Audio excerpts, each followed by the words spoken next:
Imagine walking down a narrow lane in Kyoto. The air is cool, a little mist clings to the mountains, and the maple trees are blazing red, orange, and gold. A monk passes by quietly, bowing slightly as he enters the temple gate. This is Kyoto in the fall, Japan's ancient capital, where history lives in every street corner. Fall is the season when Kyoto glows brightest. The temples, the gardens, even the food, everything feels tied to the changing of the leaves. Yes, it gets busy, but if you know where to go and how to move respectfully through this city, you can experience the heart of Kyoto without overspending or feeling lost in the crowds.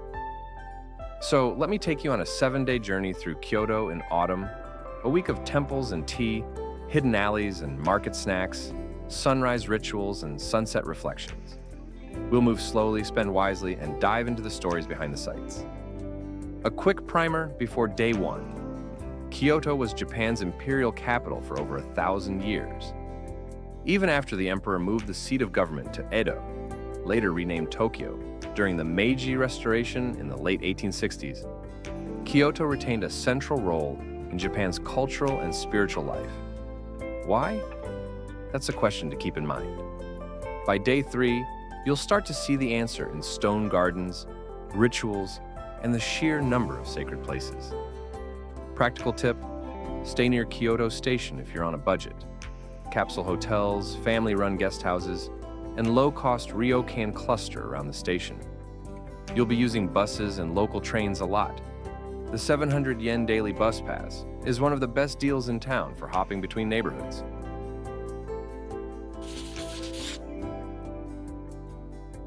When you step out of Kyoto Station, the first thing you notice is contrast. Towering glass and steel give way to wooden townhouses and tiled roofs within a few blocks.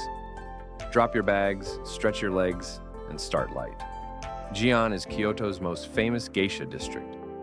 Wooden machiya townhouses line the streets, and in the evening, the lanterns glow.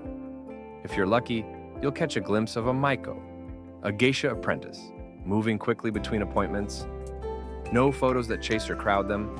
Think of yourself as a guest in someone else's home. Dinner can be simple: skewers of yakitori from a street stall, or a steaming bowl of ramen for a few dollars. Hot, cheap, and the perfect welcome to Kyoto.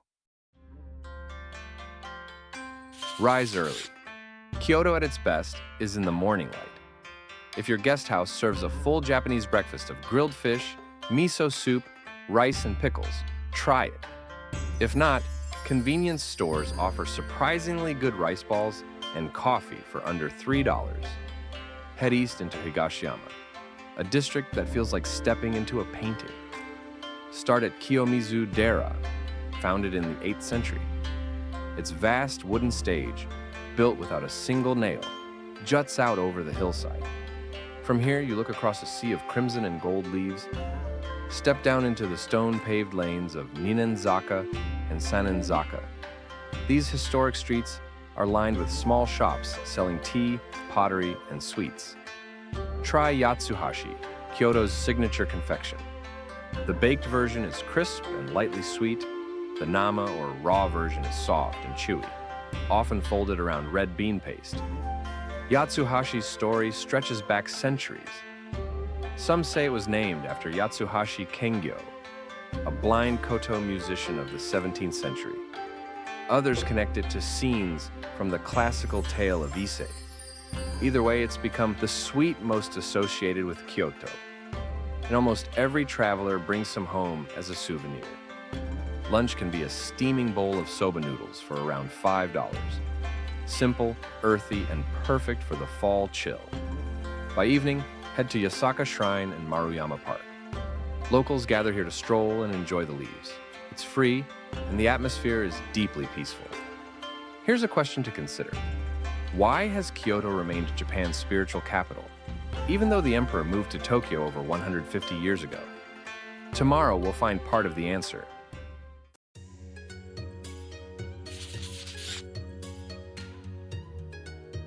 The secret to the bamboo grove is timing. If you arrive before 8 in the morning, the paths are almost empty.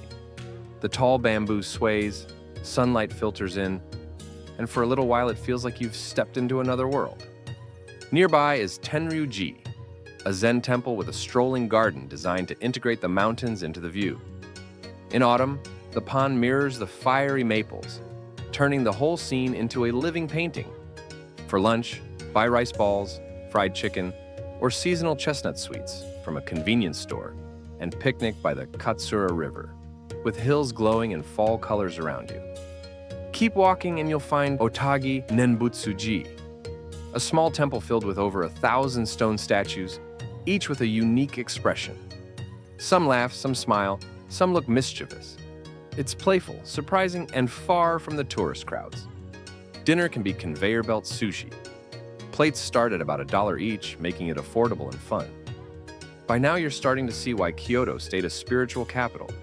It's not just the grandeur of one temple, but the density, thousands of sacred sites woven into everyday life.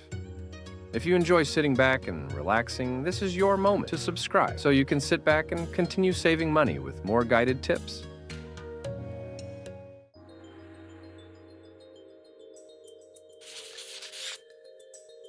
Start with Kinkaku, the Golden Pavilion. Its upper floors are covered in gold leaf, and it reflects perfectly in the pond below. Crowded, yes, but sometimes beauty requires patience. A short ride away is Ryoan, home to Japan's most famous rock garden. 15 stones set in raked white gravel. No one knows the intended meaning. Some see islands in a sea, others see a tiger and her cubs. The important part isn't the answer, but the reflection you bring. Lunch can be a bowl of udon, thick wheat noodles and hot broth, for around $5. In the afternoon, explore Nishiki Market, Kyoto's kitchen. Vendors sell pickles, sesame dumplings, fresh seafood, and matcha sweets. Even if you don't buy much, the colors, smells, and sounds are worth the visit.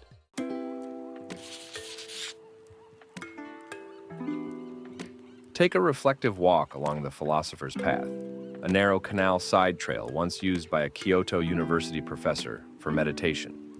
In autumn, maples arch over the canal, scattering red leaves into the water. At the end of the path lies Ginkaku, the Silver Pavilion. Unlike its golden sibling, it was never covered in silver, but its beauty lies in restraint. Its raked sand gardens are masterpieces of wabi-sabi, an aesthetic of simplicity and imperfection that has shaped Japanese taste for centuries. Lunch might be obanzai, small home-style dishes unique to Kyoto, served in affordable local diners. In the evening, visit Heian Shrine with its vast gardens glowing in the autumn light. Admission is modest, the experience timeless.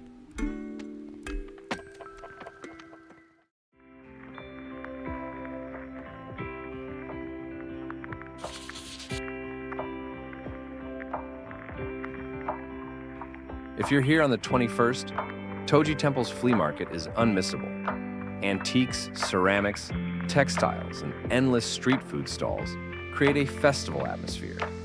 If not, spend your morning in Nishiki Market, sampling seasonal bites and chatting with shopkeepers. Kyoto is full of smaller, quieter neighborhoods worth exploring. Damachiyanagi, for example, has riverside walks, cozy coffee houses, and secondhand bookstores where students gather.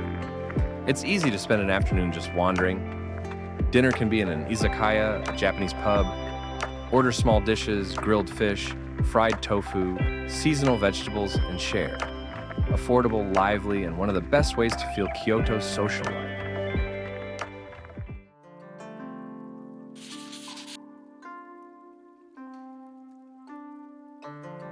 Your last day should be about reflection. Spend the morning at Fushimi Inari Shrine, famous for its endless red torii gates. Go early and keep walking beyond the crowds at the base. The higher you go, the quieter it becomes. Forest paths wind under rows of gates, and suddenly, the city feels very far away. For your final meal, have a comforting bowl of Kyoto-style ramen or a station bento box. Pick up a small souvenir, maybe matcha from Uji, or a box of yatsuhashi. As you leave, ask yourself, what will you take with you from Kyoto? The taste of matcha, the the sound of temple bells, or perhaps the memory of moving slowly and mindfully through a city that has watched centuries pass by. Kyoto isn't just a checklist of famous temples.